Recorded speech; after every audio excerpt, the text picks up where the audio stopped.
Hello बच्चे, देखिए हम क्लास स्टार्ट करते हैं। लास्ट क्लास में आज हमें करनी है बेसिकली एस ब्लॉक की एक्सरसाइज। ठीक है। Today we have to focus on the back exercise of the S block. ठीक है। तो एक्सरसाइज की इसकी जो बैक एक्सरसाइज है, ठीक है, वो हमें आज करनी है। तो बैक एक्सरसाइज का if you see at the question number 1, सारे बच्चों के पास एनसीईआरटी होनी चाहिए। If you see at the common question number 1, then you can see what are the common physical and chemical features of the alkali। alkali का मतलब होता है कृपन एलिमेंट्स। तो देखिए यहाँ पर लिखा हुआ है physical property, you can explain size, ionisation enthalpy, hydration enthalpy, ठीक है, एंड डेंसिटी। आपके पास 4 पॉइंट इसमें लिखे हुए हैं। एनी टू, फिजिकल में कोई दो, और केमिकल में आप एक्सप्लेन कर सकते हो। यहाँ पर देखो नीचे केमिकल प्रॉपर्टी है, ये they react with air, they react with water. ठीक है, आप एयर और वाटर के रिएक्शन एक्सप्लेन कर देना। Come to question number 3, why are alkali metals not found in nature. Alkali वो मेटल नेचर के अंदर क्यों नहीं पाए जाते? तो बच्चे इसका आंसर देखिए सबसे ऊपर लिखा हुआ है यहाँ पर, पेज नंबर 1 पे। पेज नंबर 1 पे यू कैन सी, जहाँ पर हेडिंग लिखी हुई है यहाँ पर। ठीक है, जहाँ पर हेडिंग लिखी हुई है बच्चे, देयर यू कैन सी, यहाँ लिखा हुआ है alkali metal highly reactive does not exist in free state. ये हाई इतने ज्यादा रिएक्टिव होते हैं कि फ्री स्टेट में पाए नहीं जाते। जैसे बहुत सारे क्वेश्चन है जिसके बराबर मैंने एक्सरसाइज या एग्जाम्पल नंबर लिखा होगा, तो आपको उनका फोकस करके चलना है। तो ये है answer, question answer of question number 3। Find out the oxidation state of sodium. बच्चे सोडियम की तो हमेशा ही इक्वेशन रहती है, एल्कली मेटल चाहे कोई सा भी हो सबकी फिक्स होती है +1। ठीक है। क्वेश्चन बैक एक्चुअली में अगर पेपर में क्वेश्चन आने लायक है तो ऑक्सीजन की पूछेगा, क्योंकि लिथियम ऑक्साइड, ये जो एल्कली मेटल्स के ऑक्साइड होते हैं, इसमें ऑक्सीजन अलग अलग ऑक्सीडेशन स्टेट शो करता है। लेकिन ये जो ऑक्सीडेशन स्टेट है ना, ये ऑक्सीजन की है। आई एम रिपीटिंग कि ये जो ऑक्सीडेशन स्टेट लिखी है मैंने, ये ऑक्सीजन की लिखी है। सोडियम लिथियम की सबकी एक ही है, +1। सोडियम सोडियम वोडियम सबकी कितनी है बच्चे? +1। लिथियम Li2O बनाता है जिसमें ऑक्सीजन की -2 है। सोडियम Na2O2 बनाता है जिसमें सोडियम की -1 है। M+O2 सुपर ऑक्साइड बनाता है जिसमें पोटेशियम रुबिडियम सीजन की -1/2 है। ठीक है। फिलहाल इसने केवल सोडियम की पूछी थी। Explain why sodium is less reactive than potassium. Sodium potassium से लेस रिएक्टिव क्यों है? तो भाई टॉप टू डाउन रिएक्टिविटी बढ़ती है, आयोनाइजेशन एनर्जी कम होती है। अगर हम टॉप टू डाउन मूव करेंगे, अगर हम, ये इसका आंसर इसमें आयोनाइजेशन एनर्जी, ये रहा। यहाँ पर देखिए बच्चे, ये जो आंसर है इसमें आप देखिए ionization energy of sodium is greater than of potassium. तो सोडियम आसानी से इलेक्ट्रॉन लूज नहीं करता, पोटेशियम, हालांकि सोडियम भी आसानी से इलेक्ट्रॉन लूज करता है, लेकिन पोटेशियम सोडियम के कंपैरिजन में जल्दी इलेक्ट्रॉन लूज कर देता है। तो क्वेश्चन नंबर 5 का अगर आपको पेपर में आंसर लिखना है तो कैसे लिखोगे? This is because ionization energy of, लिखते भी रहना कि आंसर, कि एक पेज आप बनाते चलना, मैं बहुत सारे आंसर लिखवाऊंगा इसमें। तो आंसर क्वेश्चन नंबर 5 का आंसर क्या लिखना है? This is because the ionization energy of potassium is lesser than of sodium. ठीक है। इसके बाद आता है in what way lithium so similarity बताने लिथियम और मैग्नीशियम के बीच की। तो सबसे पहले तो आपको ये देखना है कि लिथियम और मैग्नीशियम सिमिलैरिटी क्यों शो करते हैं।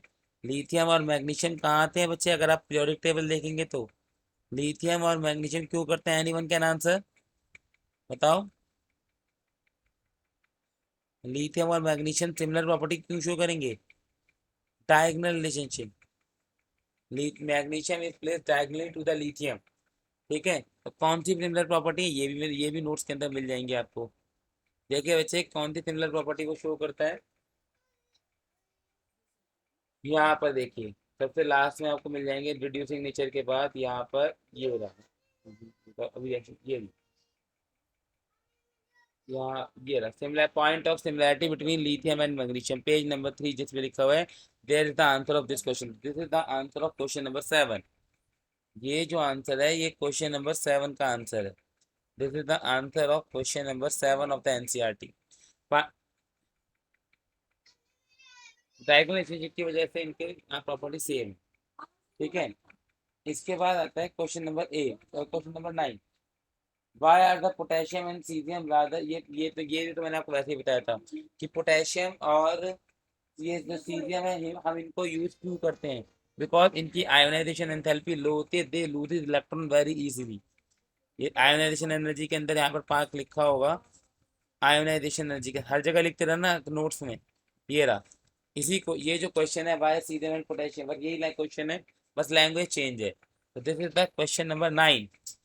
This is question number 9।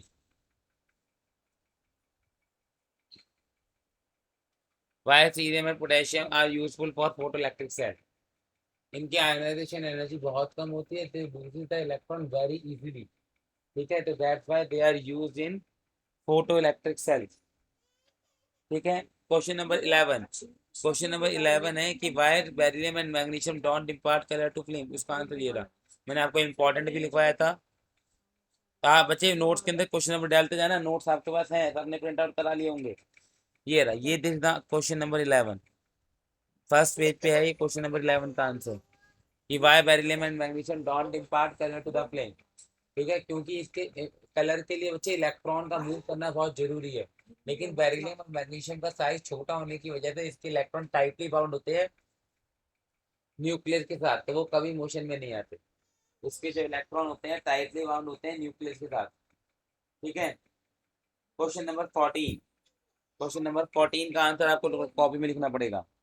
Question number 14 है, what is Li2CO3 decompose at a lower temperature.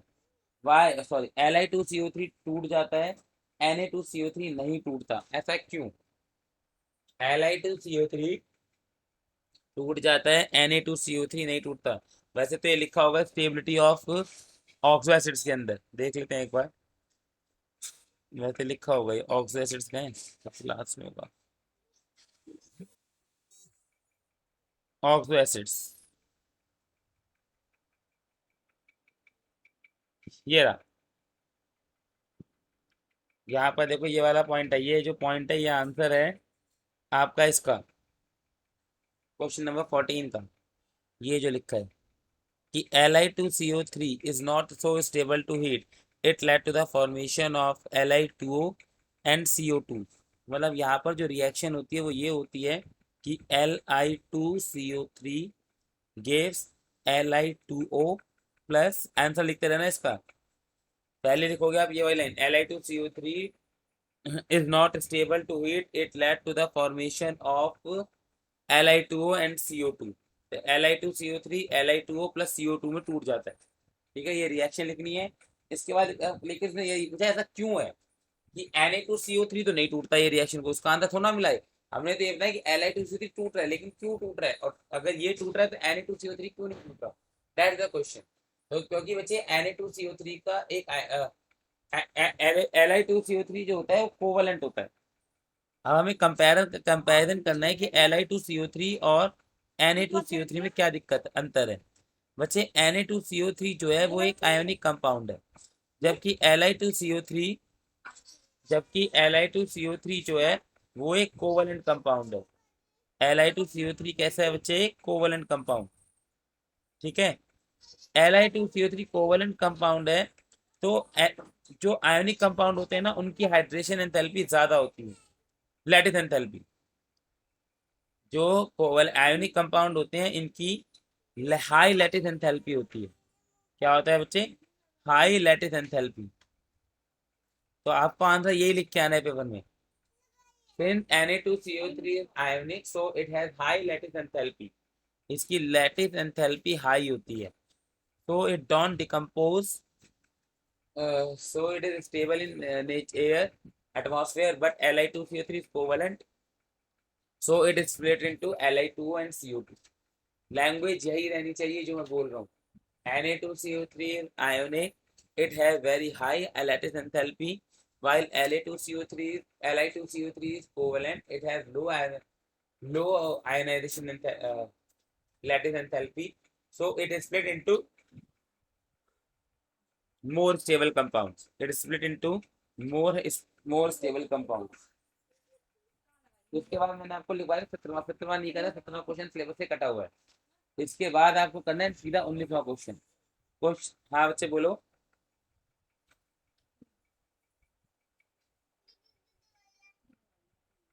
वो क्यों स्टेबल नहीं है, वही तो रीजन पूछ रहा है वो स्टेबल क्यों नहीं है हीट के लिए। ठीक है, Li2CO3 क्यों स्टेबल नहीं है हीट के लिए।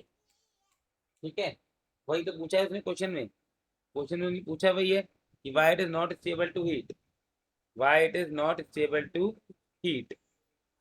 ठीक है, इसके बाद आता है बच्चे आपका, इसके बाद आता है बच्चे आपका, देखिए क्वेश्चन नंबर 19 पढ़िए, क्या है बच्चे, draw the structure of BeCl2 in gaseous and in vapour and solid phase.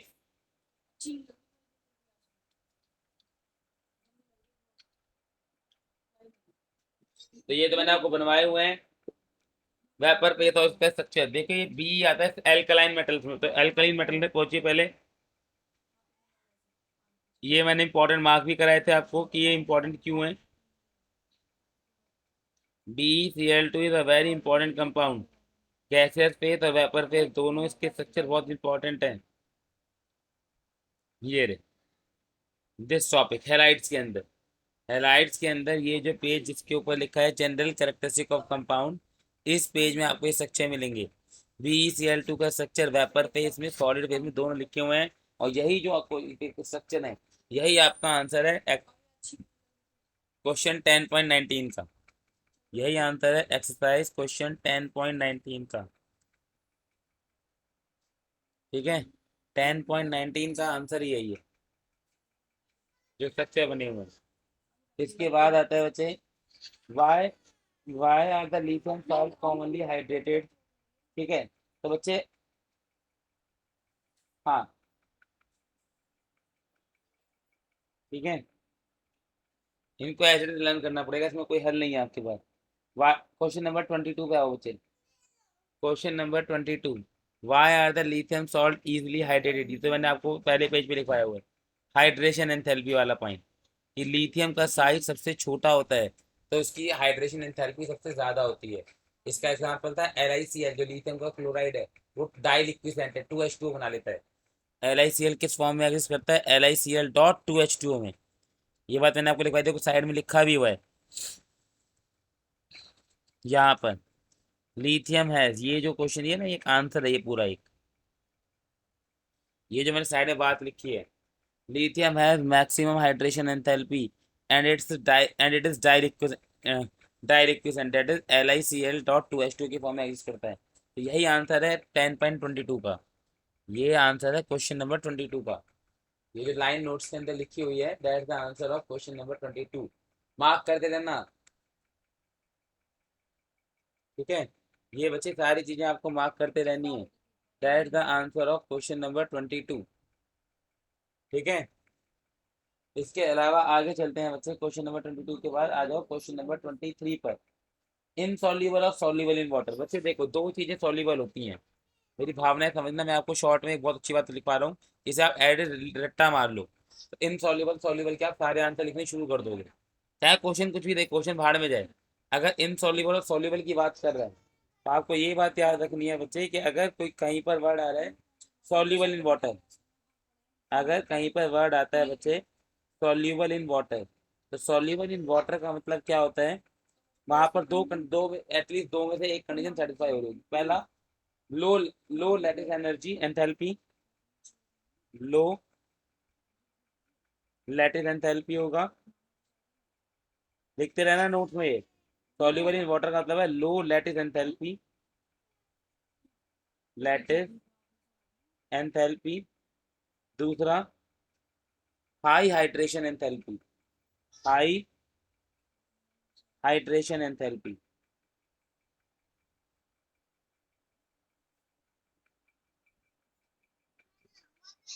High hydration enthalpy, अगर कोई चीज सॉल्युबल है तो वो इन दोनों में से कोई ना कोई कंडीशन सेटिस्फाई करेगी, हो सकता है दोनों को कंडीशन सेटिस्फाई कर रही हो। तो जैसे एबो कहता है LiCl सॉल्यू, हाँ कोई बात नहीं, वो कहता है LiCl सॉल्यूबल है, क्यों है, रीजन मैं बता रहा हूँ LiCl सॉल्यूबल क्यों है, क्योंकि low lattice enthalpy high hydration enthalpy. ठीक है, इसलिए LiCl क्या होता है, सॉल्यूबल। इसके अलावा कभी कभी पूछता है लिथियम क्लोराइड सॉल्यूबल क्यों नहीं है, लिथियम फ्लोराइड के साथ ऐसी क्या दिक्कत है कि वो सॉल्युबल नहीं है? लिथियम फ्लोराइड की अगर हम बात करें, तो लिथियम फ्लोराइड की अगर हम बात करते हैं बच्चे, इसकी लैटिस एंथैल्पी हाई होती है। लिथियम फ्लो अब इनसॉल्युबल की बात करें, अगर हम करें, तो इनसॉल्युबल में आपको एग्जाम्पल याद रखना है।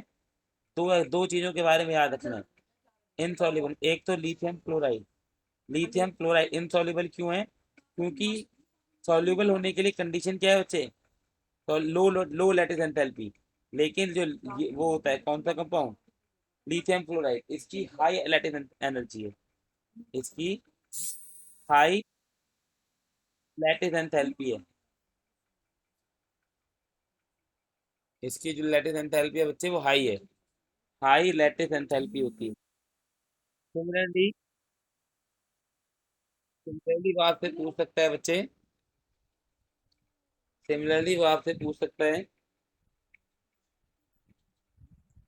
Caesium chloride. सीजियम क्लोराइड क्या होता है? ये सॉल्युबल क्यों नहीं है? क्योंकि इस तो सॉल्युबल होने की कंडीशन क्या है? High hydration enthalpy. इसकी लो हाइड्रेशन एंथैल्पी होती है। इसकी जो हाइड्रेशन एंथैल्पी है वो लो है। Caesium chloride has low hydration enthalpy, has low hydration enthalpy. Caesium chloride की हाइड्रेशन एंथैल्पी लो होती है। Caesium chloride has low hydration enthalpy. ये बातें आप सॉल्युबिलिटी के बारे में लिख लीजिए। कोई भी चीज अगर सॉल्युबल है तो वो दो कंडीशन सेटिस्फाई करेगी, हाई हाई हाइड्रेशन एंथैल्पी, लो लैटिस एंथैल्पी। ठीक है। अब इसी इन्हीं बातों का घुमा फिरा के मैं दो तीन क्वेश्चन पूछा हुआ है। जो मैंने बातें बताई हैं इन्हीं पॉइंटों को घुमा फिरा के उसमें दो तीन जगह पूछा हुआ है। ठीक है। अब जैसे अगर आप देखें क्वेश्चन नंबर 22 में कह रहा था, why are the lithium salt hydrated. ठीक है। ये तो आपको समझ आ गया लिथियम सॉल्ट हाइड्रेटेड क्योंकि स्मॉल सा, ये तो हो गया था क्वेश्चन। हाँ, क्वेश्चन नंबर 23 पे थे, why lithium chloride is almost insoluble in water. Lithium chloride insoluble in water क्यों होता है? मैंने आपको आंसर बता दिया, हाई लैटिस एंथैल्पी। एक लाइन लिख देना, lithium chloride has high lattice enthalpy. तो हाँ, lithium chloride is insoluble in water because it has high lattice enthalpy, है ना? बस बात खत्म हो गई। जबकि वो कह रहा है LiCl सॉल्युबल क्यों है? LiCl सॉल्युबल इसलिए क्योंकि वो दो कंडीशन लिख देना, LiCl has low lattice enthalpy and high hydration enthalpy. हाल तो कोई बात नहीं लिखनी। Question number 25, sodium metal is what happen when sodium metal is dropped in water. तो बच्चे ये तो रिएक्शंस हैं सोडियम मेटल की। देखो ये तो आपको मिल जाएंगी, reaction of alkali metal with water, chemical reaction के अंदर। ये रही आपके पास reaction with water. Sodium metal क्या करेगा? एम बस विद वाटर में एम की जगह सोडियम लिख दो। 2Na plus 2H2O gives 2Na positive plus 2OH minus plus H2। कोई दिक्कत ही नहीं। ठीक है। ये तो इसने बस इसको में पूछ लिया है कि वाटर के साथ क्या रिएक्शन है। तो मेटल जो है, मेटल सोडियम है यहाँ पर। एल्कली मेटल तो एल्कलाइन मेटल की अलग अलग है। हम अभी एल्कली मेटल्स की पढ़ रहे हैं। तो 2M मतलब क्या हो गया बच्चे? 2Na प्लस 2H2O, चाहे तो आप लिख भी सकते हो। 2Na plus 2H2O gives 2Na positive two plus 2H minus. इन दोनों की जगह आप 2NaOH लिख दो। इन दोनों की जगह आप क्या लिख दिए? 2NaOH plus H2। बात एक ही है। फिर वो कहता है sodium metal react with is heated in air. अगर यानी कि आप रिएक्शन विद एयर पे आ जाओ। अगर आप आ जाओ रिएक्शन विद एयर पर, विद एयर, यहाँ पर आप देखिए ये छुप गया है हालांकि। विद एयर में जो ये वाली रिएक्शन थी आपके पास, with 2Na plus O2 gives Na2O2, पर ऑक्साइड बना लेगा।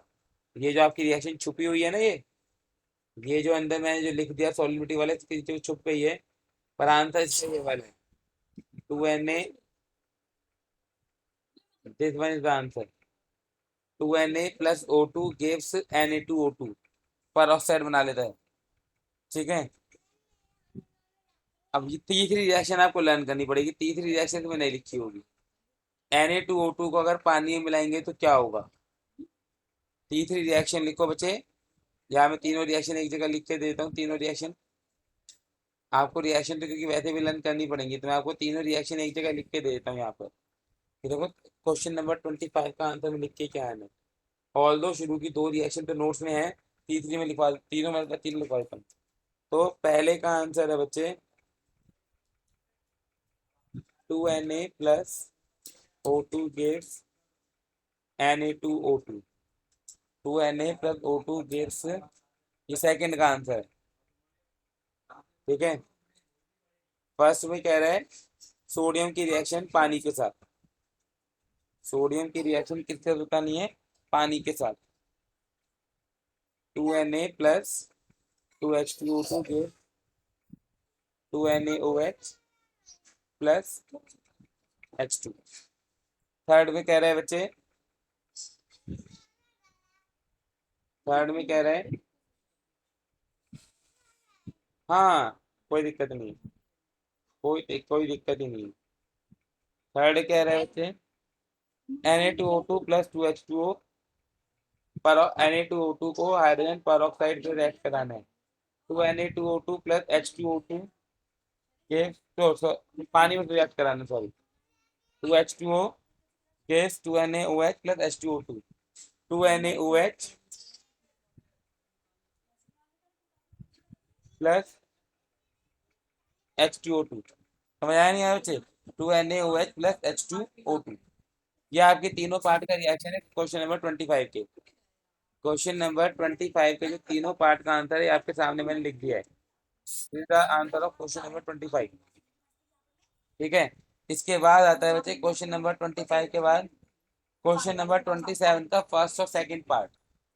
Third part is not in syllabus. Question number 27 first and second part आपके पेपर में आ सकता है। तो देखिए बच्चे question number 27 first and second part, a solution of Na2CO3 is alkaline, a solution of Na2CO3 is alkaline। क्यों होता है बच्चे, अब पहले देखो Na2, आपको इस बारे में ये सोचना पड़ेगा कि Na2CO3 बनता किससे है।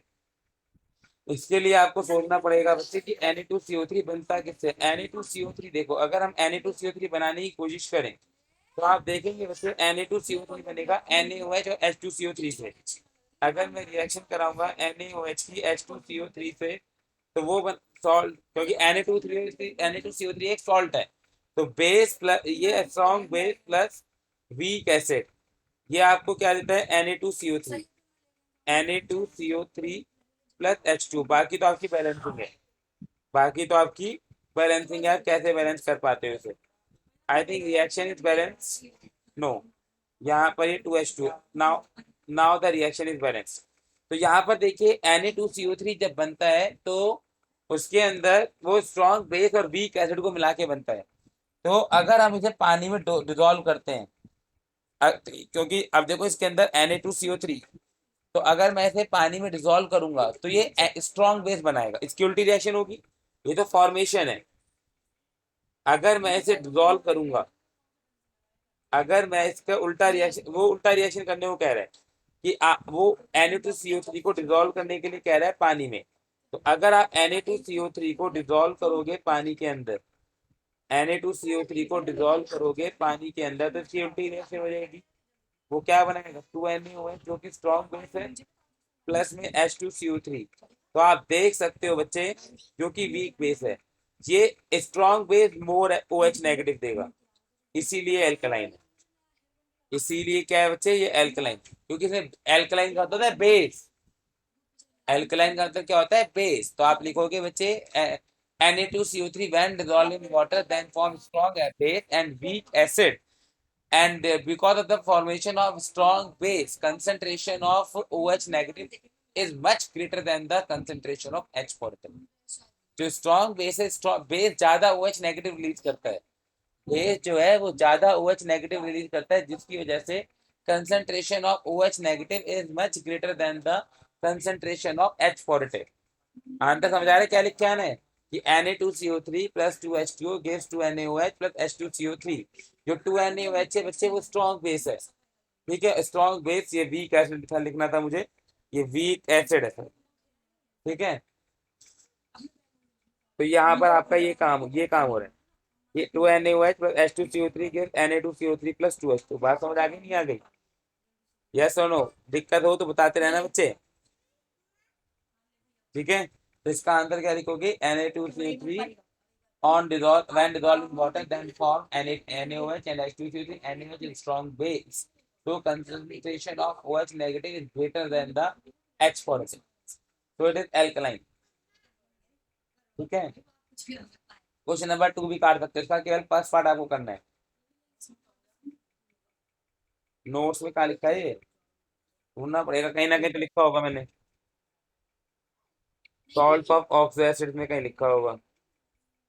तो आंसर बोल तो रहा हूँ, तो आंसर उसमें से लिखो ना, लिखवा तो रहा हूँ आंसर। एल्कली मेटल्स हैं ये रहा,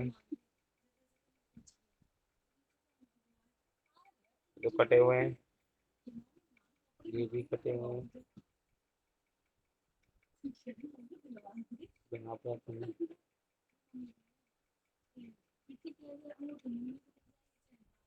इसमें नहीं लिखा बच्चे इसका आंसर।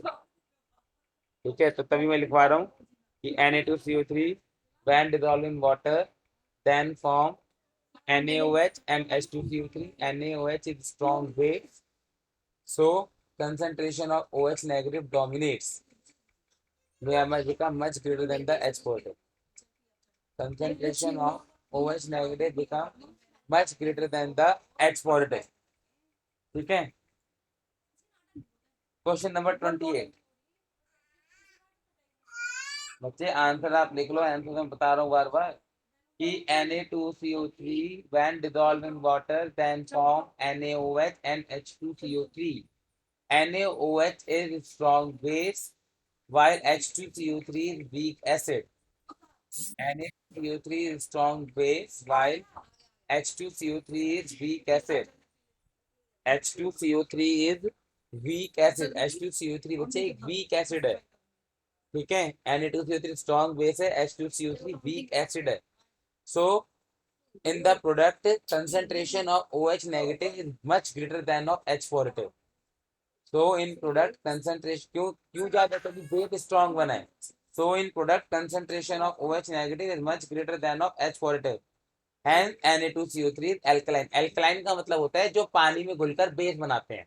Alkaline का मतलब भी लिख लेना, a substance is said to be alkaline when it become form base when dissolved in water. Alkaline का मतलब होता है किसी चीज, एल्कलाइन और बेस में यही अंतर है, बेस तो अपने आप OH नेगेटिव देता है, एल्कलाइन चीज पानी में घुलने पर बेस बनाता है, अपने आप बेसिक नहीं होता। एल्कलाइन और बेसिक में अंतर क्या होता है, बेस तो ऑलरेडी बेस ही है, ठीक है, लेकिन एल्कलाइन क्या होता है, वो अपने आप में बेस नहीं होता, लेकिन अगर पानी में घोलोगे तो बेस बनाएगा।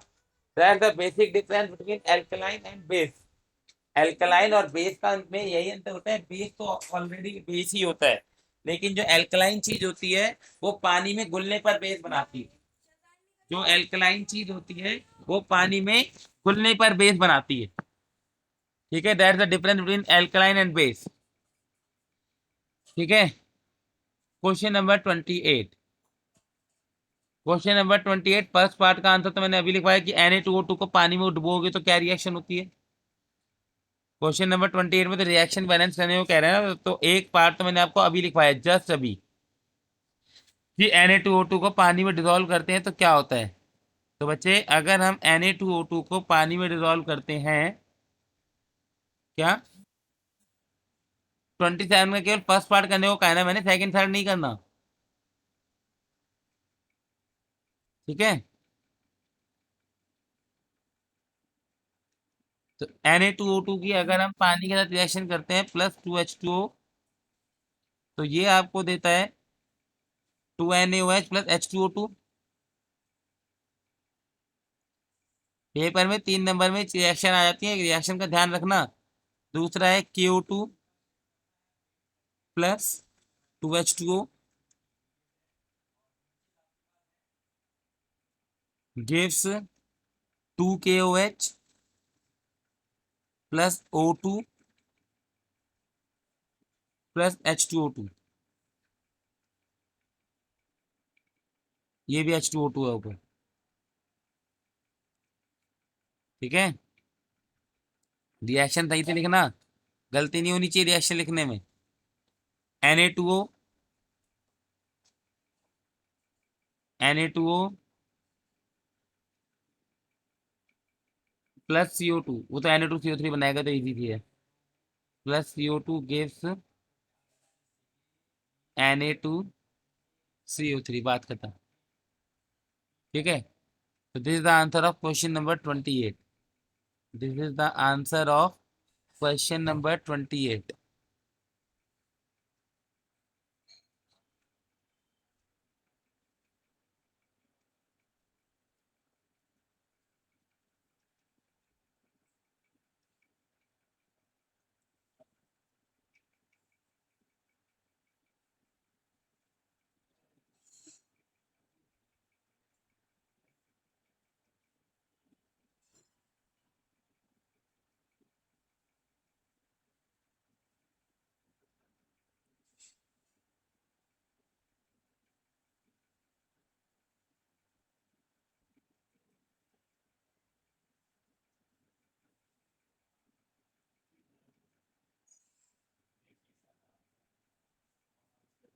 ठीक है, क्वेश्चन नंबर 29। क्वेश्चन नंबर 29, देखिए बच्चे, क्वेश्चन नंबर 29 में क्या कह रहा है। वही सॉल्युबिलिटी वाला क्वेश्चन है। तो आपको बस आंसर लिखते टाइम एक ही बात दिमाग में रखनी है कि सॉल्युबल वही होता है जिसकी हाइड्रेशन एंथैल्पी ज्यादा है और लैटिस एंथैल्पी कम है। तो उसी हिसाब से हर क्वेश्चन का आंसर ये लिखना है। क्वेश्चन नंबर 29, क्वेश्चन नंबर 29 का आंसर लिखना शुरू करिए। वो कह रहे हैं बीईओ इज ऑलमोस्ट इनसॉल्युबल। वो कह रहा है बीईओ इनसॉल्युबल है, कह रहा है ना, आपको लिख के दे रहा है बी इनसॉल्युबल, भाड़ में जा दुनियादारी। आंसर एक ही है, this is because. Question number 29 first part, ऐसा क्यों होगा। आप लिखोगे बी इनसॉल्युबल। इनसॉल्युबल है मतलब इसका उल्टा होगा, इसकी लैटिस एंथैल्पी ज्यादा होगी, लैटिस एंथैल्पी हाई होगी, हाइड्रेशन एंथैल्पी लो होगी। लैटिस एंथैल्पी हाई होगी, हाइड्रेशन एंथैल्पी लो होगी। हाइड्रेशन एंथैल्पी लो होगी। बात समझ आ गई नहीं आ गई। फिर वो कह रहे हैं BeSO4 सॉल्युबल है, उल्टा लिख दो। BeSO4 सॉल्युबल क्यों होगा, BeSO4 सॉल्युबल क्यों होगा। ठीक है, सॉल्युबिलिटी वाले क्वेश्चनों का एक ही आंसर होता है। वो कह रहा है BeSO4 सॉल्युबल है क्योंकि इसमें उल्टा होता होगा, उसकी हाइड्रेशन एंथैल्पी हाई है, उसकी हाइड्रेशन एंथैल्पी हाई है और लैटिस एंथैल्पी लो है। हाइड्रेशन एंथैल्पी हाई है, हाइड्रेशन एंथैल्पी हाई है और लैटिस एंथैल्पी लो है। लैटिस एंथैल्पी लो होती है। फर्स्ट पार्ट हो गया। सेकंड पार्ट भी यही है, सेम आंसर। BaO सॉल्यूबल है और BaSO4 इनसॉल्युबल, सेम आंसर है। थर्ड का भी यही है, तीनों में यही है। जो सॉल्यूबल है उसमें ये पॉइंट लिखना है, जो इनसॉल्युबल में, जो सॉल्यूबल है उसमें ये वाला पार्ट लिखना है और इनसॉल्युबल वाले में ये वाला पार्ट लिखिए। सॉल्यूबल इनसॉल्युबल का ये रीजन होता है, और कोई रीजन होता ही नहीं है। सॉल्यूबल और इनसॉल्युबल का एक ही रीजन होता है दुनिया में, और कोई रीजन होता ही नहीं है सॉल्यूबल और इनसॉल्युबल का। ठीक है, इसके बाद आता है which of the alkali metal is having the least melting point. तो बच्चे sodium, potassium, lithium. Least melting point मतलब जो आसानी से पिघल जाए, जिसकी मेटालिक बॉन्ड का मतलब होता है ना। हाँ, तो लिखो कि बच्चे आंसर है सीरियम, डी पार्ट। आंसर है D part, because of the weak metallic bond. Metallic bond हमने क्लासिफिकेशन ऑफ एलिमेंट में पढ़ा था कि, बस में ये याद कर लो, top to down melting point decrease करता है क्योंकि मेटालिक बॉन्ड कमजोर हो जाता है। बस ये याद कर लो अभी। ठीक है, टॉप टू डाउन अगर हम मूव करते हैं lithium, sodium, potassium, rubidium, caesium में, टॉप टू डाउन अगर हम मूव करते हैं तो मेल्टिंग पॉइंट डिक्रीज करता है क्योंकि मेटालिक बॉन्ड वीक होता चला जाता है। ठीक है, अगर 31 तो आपको पता ही है कि सबसे ज्यादा हाइड्रेटेड सॉल्ट कौन आता है, लिथियम, क्योंकि लिथियम है the highest hydration enthalpy. Lithium has the highest hydration enthalpy. तो 31 का आंसर है ए। 31 का आंसर क्या है बच्चे, ए। ठीक है, now come back to question number 15। Come back to question number 15। ठीक है, ये क्वेश्चन थोड़ा बड़ा है, लिखना शुरू करो, पहले क्वेश्चन पढ़ो। वो आपसे कह रहा है आपको सॉल्युबिलिटी के बारे में बताना है और थर्मल स्टेबिलिटी, सॉल्युबिलिटी में पानी में घोल के बताना है, और टेम्परेचर की स्टेबिलिटी बतानी है, किस किस की, नाइट्रेट की, कार्बोनेट की, सल्फेट की, किस किस के, एल्कली मेटल एंड दो ऑफ एल्कलाइन अर्थ मेटल, मतलब ग्रुप वन और ग्रुप टू दोनों की एक्सप्लेन करनी है। ठीक है, तो लिखो बच्चे पहला पार्ट नाइट्रेट। नाइट्रेट में लिखो, नाइट्रेट के अंदर भी दो पार्ट बताने हैं, सॉल्युबिलिटी और थर्मल स्टेबिलिटी, है ना। तो पहला पार्ट ऐसे लिखना बच्चे, नाइट्रेट के अंदर पहले लिखो सॉल्युबिलिटी, जैसे आपने लिखा पहला पार्ट नाइट्रेट, ये थोड़ा बड़ा आंसर है, ये थोड़ा बड़ा सा आंसर है बच्चे, ऐसे लिखना आप पहले, पहला पार्ट नाइट्रेट, नाइट्रेट के अंदर ए पार्ट सॉल्युबिलिटी। ठीक है, तो लिखो बच्चे इसके अंदर सॉल्युबिलिटी के अंदर, और फिर बी बी पार्ट लिखना थर्मल स्टेबिलिटी, पहले सॉल्युबिलिटी के अंदर लिखो। ऐसे ही फिर आपको कार्बोनेट है, कार्बोनेट के बारे में दो दो लाइन लिखनी है, फिर तीसरा क्या है, सल्फेट के बारे में लिखना है। ठीक है, तो नाइट्रेट के अंदर लिखिए बच्चे, नाइट्रेट के अंदर both group 1 and group 2 elements are soluble in water because of high hydration enthalpy। Soluble, solubility का तो एक ही रीजन है, जो जो चीज बोल रही है उसकी सॉल्युबिलिटी हाई है। तो group 1 and group 2 elements are soluble in water because of the high hydration enthalpy. ठीक है, थर्मल स्टेबिलिटी में आओ, थर्मल स्टेबिलिटी में लिखो बच्चे,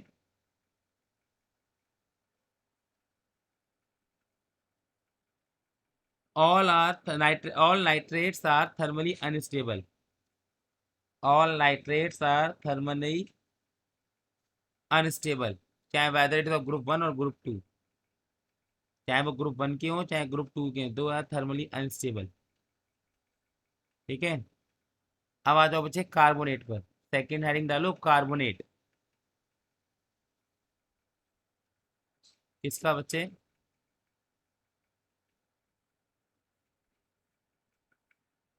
पहले हम लिख रहे हैं नाइट्रेट, नाइट्रेट के अंदर लिखो सॉल्युबिलिटी, सॉल्युबिलिटी के अंदर लिखो बच्चे,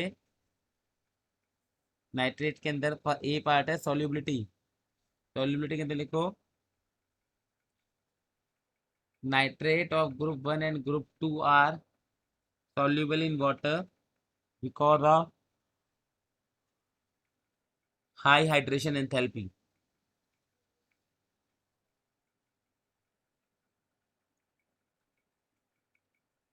because of high hydration enthalpy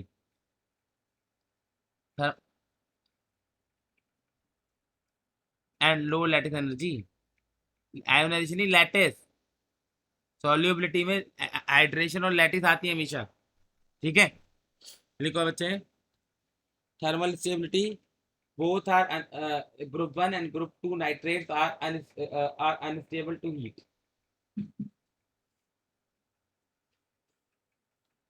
group 1 and group 2 nitrates are unstable to heat, group 1 and group 2 nitrates are unstable to heat। ठीक है, अब आओ बच्चे सेकंड हेडिंग डालो कार्बोनेट, सेकंड हेडिंग डालिए बच्चे कार्बोनेट।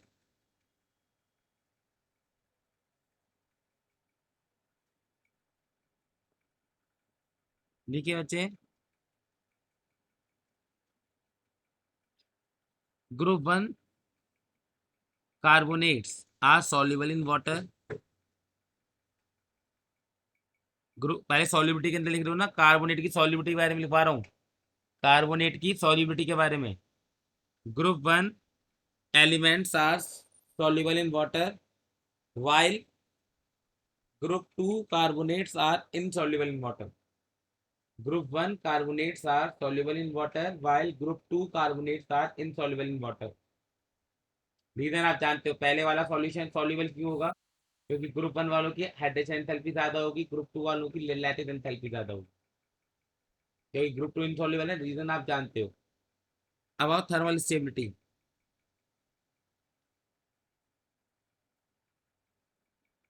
देखो both group 1 and group 2 elements are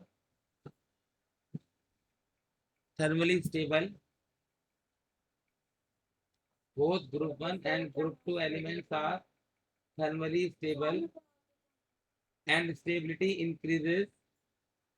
Both group 1 and group 2 elements are thermally stable and stability increases down the group.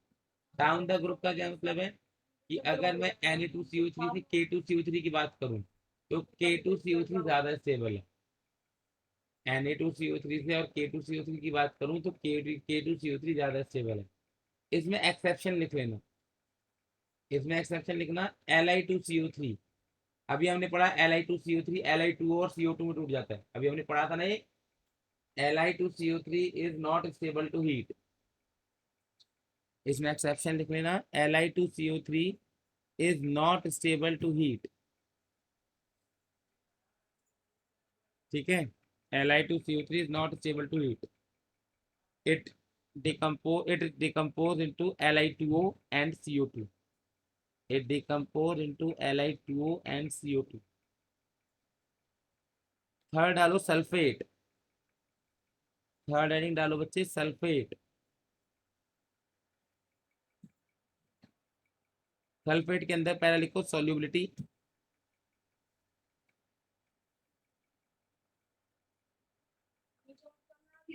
ठीक है, solubility.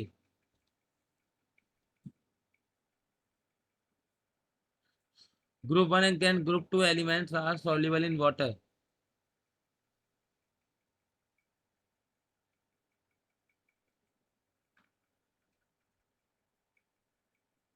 group 1 and group 2 sulfates are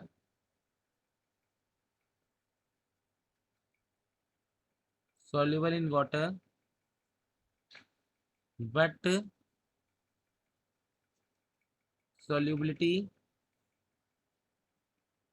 decreases down the group। solubility decreases down the group। Thermal stability की बात करो बच्चे। Thermal stability heat के लिए stable है या नहीं। टेम्परेचर के लिए लिखो थर्मल स्टेबिलिटी। लिखो group 1 and group 2 elements are thermally stable. Group 1 and group 2 sulphates are thermally stable. Exception लिखो। Exception is Li2SO4। it decompose easily in Li2O and SO2। Li2SO4 it decompose easily in Li2O and Si4 Si LiO2O and SO2। Li2SO4 gives Li2O and SO2। ठीक है, बाकी ये relation balance नहीं है, आप balance कर लेना, कोई दिक्कत वाली बात नहीं है। Now you can leave 2O and SO2।